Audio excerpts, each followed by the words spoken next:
with that, I recognize the minority member. Thank you, Chairman Young. Following this hearing, the Natural Resources Committee will craft legislation on Puerto Rico. To become law, the bill must be bipartisan and balanced. That means we're either going to pass a good bill or no bill at all. If no bill is enacted, the already grave situation in Puerto Rico will get worse. That would not be in the national interest, in the interest of my constituents, or in the interest of Puerto Rico's creditors, many of whom are also my constituents. The drafting process should be informed by two bills that Congress enacted for Washington, D.C. in 1995 and 1997, which are best viewed as a single legislative package. D.C. and Puerto Rico are different in material respects, so the D.C. package should guide, but not dictate, the Puerto Rico bill. The legislation should be holistic, containing three elements. First, the Puerto Rico government has a record of fiscal mismanagement. We must acknowledge this painful fact, vow to do better for our constituents, and accept some temporary assistance along the way. As I have previously stated, I would support the creation of an independent board to approve the Puerto Rico government's financial plan and annual budgets, to confirm that the Puerto Rico government adheres to both throughout the fiscal year, and to ensure the publication of accurate and timely financial information. A board can serve as a bridge to a brighter future, enabling the Puerto Rico government to perform more effectively and regain access to the financial markets. The D.C. board was successful in instilling fiscal discipline only because it had buy-in from local government, business, and labor leaders. To achieve similar support, the Puerto Rico board must be carefully calibrated. As a territory, Puerto Rico has no democracy at the national level. If a bill seeks to extinguish our democracy at the local level, I will do everything in my power to defeat it. Second, the Puerto Rico government must restructure its bonded debt. I say this with regret. Individuals and institutions loaned Puerto Rico money, and Puerto Rico promised to pay them with interest. So you will never hear me vilify creditors. However, while bond-issuing entities in Puerto Rico can pay some of their debts, they cannot pay all of their debts under the current terms and conditions without compromising quality of life and economic growth in the territory to an unacceptable degree. This assertion is not subject, should not be subject to reasonable dispute. Unlike the states, Puerto Rico has no authority under federal law to restructure debt. There is a consensus among objective observers that Congress should grant Puerto Rico such authority, which would cost taxpayers nothing. I would be open to a provision that requires the Oversight Board to appoint a neutral third party to mediate consensual debt restructuring negotiations between bond-issuing entities in Puerto Rico and their creditors in order to reach agreements that restructure Puerto Rico's debt to a sustainable level, provide fair treatment to creditors, and can be confirmed and enforced by a federal court. When it comes to restructuring authority, I will be flexible regarding the means to the end, but not the end itself. Finally, the legislation should provide Puerto Rico with more state-like treatment under federal programs, because decades of neglect from Washington is the root cause of the territory's economic, fiscal, and migration problems. I join Chairman Young's statement. Puerto Rico should have been treated equally long time ago. Long time ago, Puerto Rico should have joined this union. So, when we ask for state-like treatment, this is not charity or a bailout. This is about fundamental justice. If Puerto Rico were a state, the problems we confront today would not exist, at least not in such severe form. Puerto Rico would have voting representatives in Congress to defend its interests, parity under all federal programs, and access to Chapter 9 of the Federal Bankruptcy Code. Island leaders would not have to come, hat in hand, imploring Congress to grant Puerto Rico rights and powers that every state takes for granted. More equitable treatment is consistent with precedent. The legislative package for D.C. has provided the capital city with billions of dollars in fundings and savings. The forthcoming bill cannot eliminate every inequality Puerto Rico faces because only statehood could accomplish that, but it should make a real effort to mitigate certain disparities. Let me close with an appeal to my colleagues. Before you try to come up with all sorts of clever and convoluted ways to respond to the crisis in Puerto Rico, you should simply extend to the territory those federal programs and policies that have already proven effective in the states that you represent.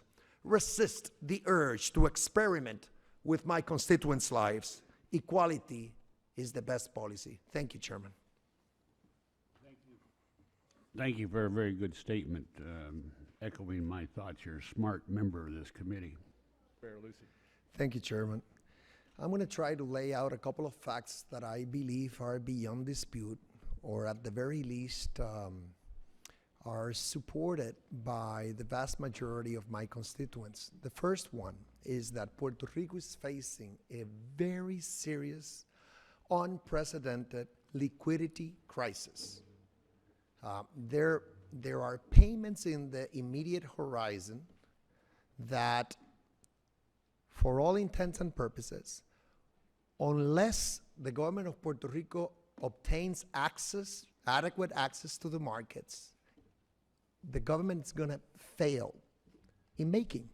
You're going to have massive defaults starting possibly in May of this year, in all likelihood in July of this year. And that's no good for anybody. It's not good for creditors. It is not good for the people of Puerto Rico. It is not good for Congress. It is not good for the municipal markets, and I can go on. So we need to deal with that. Another fact, the budgeting system of the government of Puerto Rico, the accounting system, the financial reporting system, leaves a lot to be desired.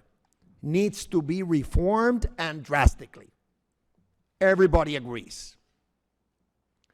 Third, uncontested fact, the amount of public debt in Puerto Rico equals Puerto Rico's GNP.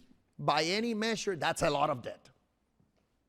And Puerto Rico hasn't been growing significantly ever since 8 or 9 years ago. So that's the scenario. With that scenario in mind, I tell you, Mayor Williams, I believe that the majority of people of Puerto Rico support a concept of a federal oversight board assisting Puerto Rico in fixing what I just mentioned, putting our fiscal house in order, within reason. But the board itself is not going to be a solution. You also need to provide Puerto Rico with either better treatment in federal programs or otherwise access to the financial markets so that we do not fail to comply with our obligations in the markets. And that's the challenge that we should address here, and I hope that you can comment on. Lastly, and let me just be specific about a couple of examples. D.C., the way that the Medicaid programs works in the states, the federal government provides a substantial amount of the funding. In the case of D.C., the federal government was giving you 50%, Mayor Williams, you know that. And then as a result of the Revitalization Act, which was part of the legislative package, the Congress increased it to 70%, and it assisted D.C. Professor Johnson mentions the EITC program, Earned Income Tax Credit Program, which is the best anti-poverty program in the states. In Puerto Rico, we have extremely low labor participation rate. We need to create jobs, get the people to work in the formal economy. That would be a great tool. I'm going to yield to the gentleman, Commissioner, 2 minutes for his time to make a statement or ask a question. Thank you so much, Chairman. Chairman Young, Chairman Bishop, all of those present at this hearing. I believe that we should put the blame game aside. I believe that we should do all we can to transcend partisan politics.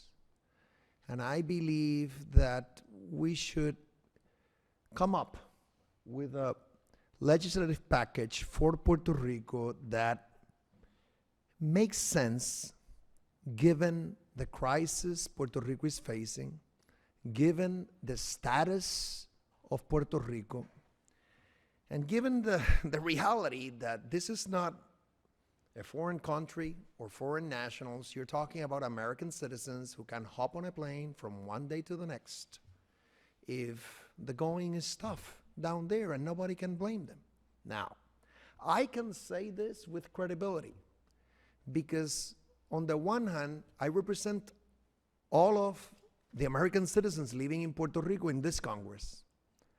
In addition, I chair the New Progressive Party of Puerto Rico, the pro-statehood party of Puerto Rico, and I'm running for governor.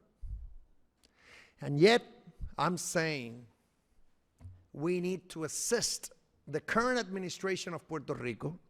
We need to give the government of Puerto Rico the tools, the necessary tools to put its fiscal house in order and to, yes, restructure its debts. Now, ideally, we should do that on a negotiated basis, on a consensual basis. But it is not happening. It hasn't happened for too long.